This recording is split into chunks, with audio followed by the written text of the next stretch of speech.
This example begins with an established uptrend that recently shows signs of increasing bearish sentiment, with the current formation of a downswing unable to surpass the previous high, allowing for the basic use of a downtrend line, which is actually one of the simplest and most effective ways to plot a Fibonacci speed resistance fan. The fan line based on the values of 1 ends up being a focal point and eventually a central area. A stable trend will generally stay within or close to this central gray region. Deviations below it down into the blue or even green areas show periods of stronger but less stable and less sustainable bearish movement within the larger downtrend, which has recently begun to reverse. Such a major shift in the market will often produce a result like this, where price breaks above the central gray region,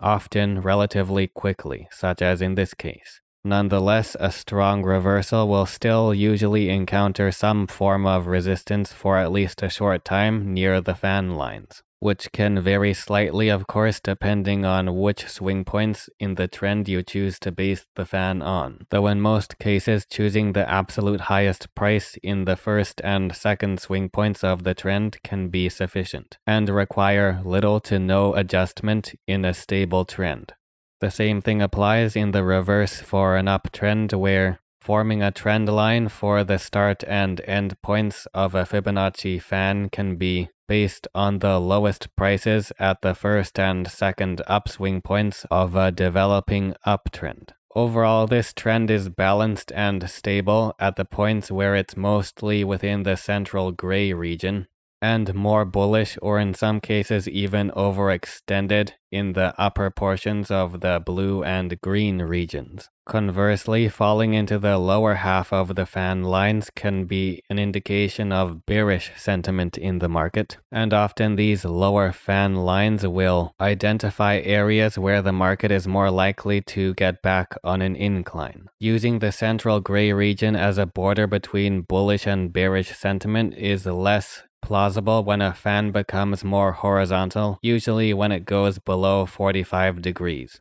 So definitely keep in mind how shallow or steep your Fibonacci fan is. And like with any other tool or indicator, accuracy and usefulness can be reduced over time, especially since, in this case, the Fibonacci fan can have reduced precision as the fan lines literally spread apart.